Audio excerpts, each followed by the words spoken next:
اعوذ باللہ من الشیطان الرجیم بسم اللہ الرحمن الرحیم۔ آغاز ہوتا ہے رکوع نمبر 16 کا۔ اللہ تعالیٰ ارشاد فرماتے ہیں أَلَمْ تَرَ إِلَى الَّذِينَ خَرَجُوا مِنْ دِيَارِهِمْ وَهُمْ أُلُوفٌ حَذَرَ الْمَوْتِ، کیا آپ نے ان کو نہیں دیکھا جو موت کے ڈر سے ہزاروں کی تعداد میں اپنے گھروں سے نکلے؟ تو اللہ تعالیٰ نے ان سے کہا موتو، مر جاؤ۔ ہزاروں کی تعداد میں یہ لوگ اپنے گھروں سے نکلے تھے، وہ ڈر کے بھاگ رہے تھے موت کے ڈر سے، کیونکہ در حقیقت ہوا یہ تھا کہ وہاں پر اس کے بارے میں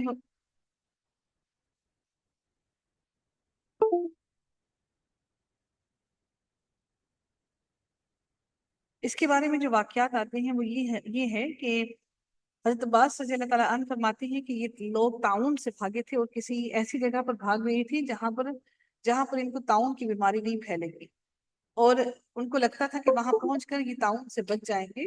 لیکن جیسے ہی یہ لوگ سب کے سب ہزاروں کی تعداد میں اس طاعون کی بیماری سے ڈر کر وہاں سے بھاگ گئے، تو جب وہ اس جنگل میں اس جگہ پر پہنچے تو اللہ تعالیٰ نے ان سب کو موت دے دی۔ تو وہ پوری کی پوری قوم جو ہے ہزاروں کی تعداد میں سب کے سب بغیر کسی بیماری کے فوراً ہی سب کے سب مر گئے۔ پھر اللہ تعالیٰ فرماتے ہیں ثم احیاہم، پھر اس نے تو انہیں زندہ کیا نبی کی دعا کی وجہ سے۔ اس وقت کی جو نبی تھے، اس نبی کے بارے میں کوئی صحیح روایات میں معلوم نہیں ہوتا کہ وہ نبی کون تھے جن کی یہ دعا تھی، لیکن بہرحال ان کے نبی نے ان کے لیے دعا کی، اور پھر اللہ تعالیٰ نے ان سب کے سب لوگوں کو دوبارہ زندہ کیا۔ ثم احیاہم، تو اللہ تعالیٰ نے ان تمام کے تمام لوگوں کو ان کو دوبارہ زندہ کیا۔ یہ ان پر اللہ تعالیٰ کی رحمت اور مہربانی تھی کہ اللہ تعالیٰ ان کو یہ نشانی دکھانا چاہتا ہے کہ جس طرح سے اللہ تعالیٰ کس طرح سے لوگوں کو دوبارہ زندہ کرتا ہے۔ تو اللہ تعالیٰ کا یہ بہت بڑا فضل تھا ان تمام کے تمام لوگوں پر، تاکہ لوگ شکر ادا کریں، لیکن پھر بھی اکثر لوگ شکر ادا نہیں کرتے۔ اللہ تعالیٰ کی لوگوں پر بڑی مہربانی ہے کہ وہ لوگوں کو صاف صاف کھلے منہ سے دکھاتا ہے تاکہ انسان اللہ تعالیٰ کو شکر ادا کرے اور ناشکری نہ کرے۔ ابن عباس نے بیان کیا کہ عمر بن خطاب شام تشریف لے جا رہے تھے جب آپ مقام سرغ، سین را اور غین، سرغ پر پہنچے تو آپ کی ملاقات فوجوں کے عمرہ ابو عبیدہ بن جراح اور آپ کے ساتھیوں سے ہوئی۔ ان لوگوں نے امیر المومنین کو بتایا کہ طاعون کی وبا شام میں پھوٹ پڑی ہے۔ ابن عباس نے بیان کیا کہ اس پر عمر رضی اللہ تعالیٰ عنہ نے کہا کہ میرے پاس مہاجرین اولین کو بلا لاؤ۔ آپ انہیں بلا لائے تو عمر رضی اللہ تعالیٰ عنہ نے ان سے مشورہ کیا اور انہیں بتایا کہ شام میں طاعون کی وبا پھوٹ پڑی ہے، مہاجرین اولین کی آراء مختلف ہو گئیں۔ بعض لوگوں نے کہا صحابہ رسول اللہ صلی اللہ علیہ وسلم کے ساتھیوں کی باقی ماندہ جماعت آپ کے ساتھ ہے اور یہ مناسب نہیں ہے کہ آپ انہیں اس وبا میں ڈال دیں۔ عمر رضی اللہ تعالیٰ عنہ نے کہا کہ اچھا اب آپ لوگ تشریف لے جائیں۔ پھر فرمایا کہ انصار کو بلاؤ۔ میں انصار کو بلا کر میں لایا۔ آپ نے ان سے بھی مشورہ کیا اور انہوں نے بھی مہاجرین کی طرح اختلاف کیا، کوئی کہنے لگا چلو، کوئی کہنے لگا لوٹ جاؤ۔ امیر المومنین نے فرمایا کہ اب آپ لوگ بھی تشریف لے جائیں۔ پھر فرمایا کہ یہاں پر جو قریش کے بڑے بوڑھے ہیں جو فتح مکہ کے وقت اسلام قبول کر کے مدینہ آئے تھے، انہیں بلا لاؤ۔ میں انہیں بلا کر لایا۔ ان لوگوں میں بھی کوئی اختلاف رائے پیدا نہیں ہوا، سب نے کہا کہ ہمارا خیال ہے کہ آپ لوگوں کو ساتھ لے کر واپس لوٹ چلیں اور وبائی ملک میں لوگوں کو نہ لے کر جائیں۔ یہ سنتے ہی عمر رضی اللہ تعالیٰ عنہ نے لوگوں میں اعلان کر دیا کہ میں صبح کو اونٹ پر سوار ہو کر واپس مدینہ منورہ لوٹ جاؤں گا، تم لوگ بھی واپس چلو۔ صبح کو ایسا ہی ہوا اور ابو عبیدہ ابن جراح رضی اللہ تعالیٰ عنہ نے کہا کیا اللہ کی تقدیر سے فرار اختیار کیا جائے گا؟ عمر رضی اللہ تعالیٰ عنہ نے کہا کاش یہ بات کسی اور نے نہ کہی ہوتی۔ ہاں، ہم اللہ کی تقدیر سے فرار اختیار کر رہے ہیں، لیکن اللہ ہی کی تقدیر کی طرف۔ کیا تمہارے پاس اونٹ ہوں اور تم انہیں لے کر کسی ایسی وادی میں جاؤ جس کے دو کنارے ہوں، ایک سرسبز و شاداب اور دوسرا خشک؟ کیا یہ واقعہ نہیں کہ اگر تم سرسبز کنارے پر چراؤ گے تو وہ بھی اللہ کی تقدیر سے ہوگا، اور خشک کنارے پر چراؤ گے تو وہ بھی اللہ کی تقدیر سے ہی ہوگا؟ بیان کیا کہ پھر عبد الرحمن بن عوف آ گئے اور وہ اپنی کسی ضرورت کی وجہ سے اس وقت موجود نہیں تھے۔ انہوں نے بتایا کہ میرے پاس مسئلہ سے متعلق ایک علم ہے۔ میں نے رسول اللہ صلی اللہ علیہ وآلہ وسلم سے سنا ہے کہ آپ صلی اللہ علیہ وآلہ وسلم نے فرمایا جب تم کسی سرزمین میں وبا کے متعلق سنو تو وہاں نہ جاؤ، اور جب ایسی وبا آ جائے جہاں تم خود موجود ہو وہاں سے مت نکلو۔ تو یہ بخاری شریف کی حدیث نمبر 5729 میں یہ درج ہے۔ جی تو اس لیے اللہ تعالیٰ نے، چونکہ وہ اس وبا سے نکل کر بھاگے تھے اور وہ وبا باقی لوگوں میں بھی پھیل جاتی، اس لیے اللہ تعالیٰ نے ان سب کو مار دیا۔ اللہ تعالیٰ مزید ارشاد فرماتے ہیں وَقَاتِلُوا فِي سَبِيلِ اللَّهِ وَاعْلَمُوا أَنَّ اللَّهَ سَمِيعٌ عَلِيمٌ۔ اللہ تعالیٰ ارشاد فرماتے ہیں اور اللہ تعالیٰ کی راہ میں جنگ کرو اور جان لو بلا شبہ اللہ تعالیٰ سب کچھ سننے والا اور سب کچھ جاننے والا ہے۔ اللہ تعالیٰ نے قتال کرنے کا حکم دیا ہے اور واضح طور پر قرآن میں دیا ہے کہ اللہ تعالیٰ کی راہ میں جنگ کرو، اللہ تعالیٰ کی راہ میں جنگ کرو۔ اللہ تعالیٰ نے اب اس آیت کے بعد اس کا آنے کی کیا ضرورت تھی کہ اللہ تعالیٰ نے انسان کے دل میں خوف نہیں ڈالا، ڈر نہیں ڈالا موت کا۔ اللہ تعالیٰ مزید ارشاد فرماتے ہیں اب اگلی آیت کے اندر اللہ تعالیٰ فرماتے ہیں مَنْ ذَا الَّذِي يُقْرِضُ اللَّهَ قَرْضًا حَسَنًا۔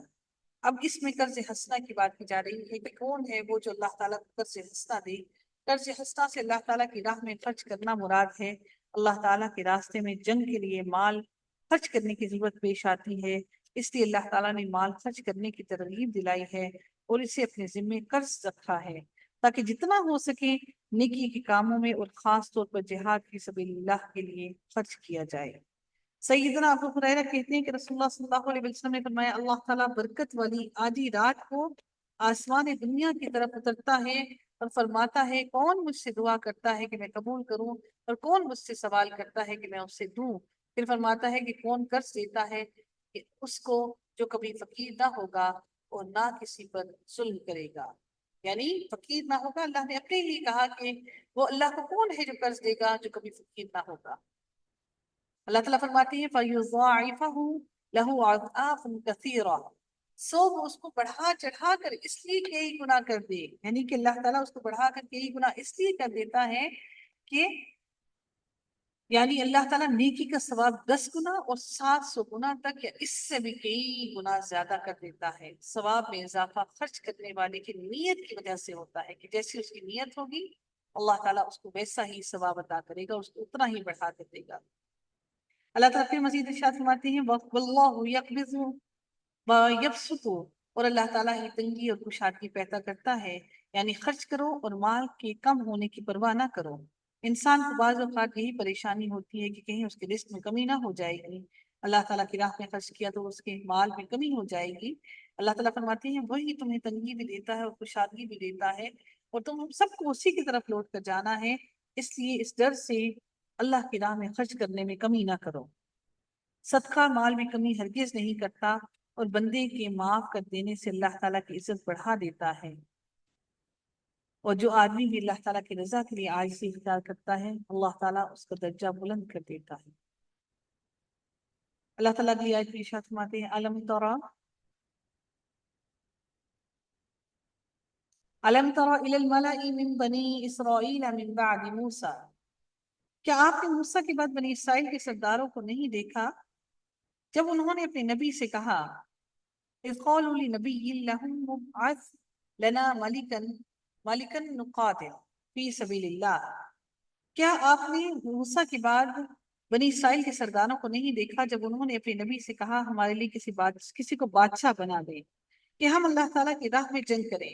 نبی نے ان کو کیا جواب دیا؟ یقیناً، اب یہاں پر بھی نبی کا ذکر نہیں کیا گیا کہ کون سے نبی تھے، تو انہیں کہا گیا یقیناً قریب ہو تم کہ اگر تم پر جنگ فرض کر دی جائے کہ تم قتال ہی نہ کرو، پھر تم جنگ ہی نہ کرو، بھی تو تم پر فرض نہیں ہے۔ انہوں نے کہا اور ہمیں کیا ہے کہ ہم اللہ تعالیٰ کی راہ میں جنگ نہ کریں، حالانکہ ہمارے پاس گھروں سے اور ہمارے بیٹوں سے نکالا گیا ہے۔ پھر جب ان پر جنگ فرض کر دی گئی تو ان میں سے تھوڑی ہی لوگوں نے اس بات کو مانا اور زیادہ تر لوگ اس سے پھر گئے۔ بنی اسرائیل نے خود یہ ڈیمانڈ کی تھی، اور اس کے بارے میں مجاہد فرماتے ہیں کہ اس نبی سے مراد شمعون رضی اللہ تعالیٰ عنہ ہے۔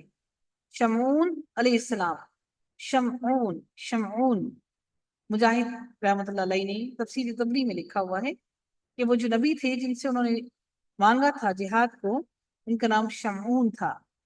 اللہ تعالیٰ نے جب ان پر جہاد فرض کر دیا تو زیادہ تر لوگوں نے کہا ہم کیسے جہاد کر لیں، ہم تو نہیں کر سکتے، ہم تو کمزور ہیں، ہم تو مر جائیں گے، ہمارے پیچھے تو بچے ہیں، مال ہے، ہم کیسے سب کچھ چھوڑ کے جنگ کرنے کے لیے اپنے آپ کو لے جائیں، ہم مرنا نہیں چاہتے۔ اب کیا ہوا؟ اللہ نے بادشاہ کون سا مقرر کیا ان کے درمیان میں؟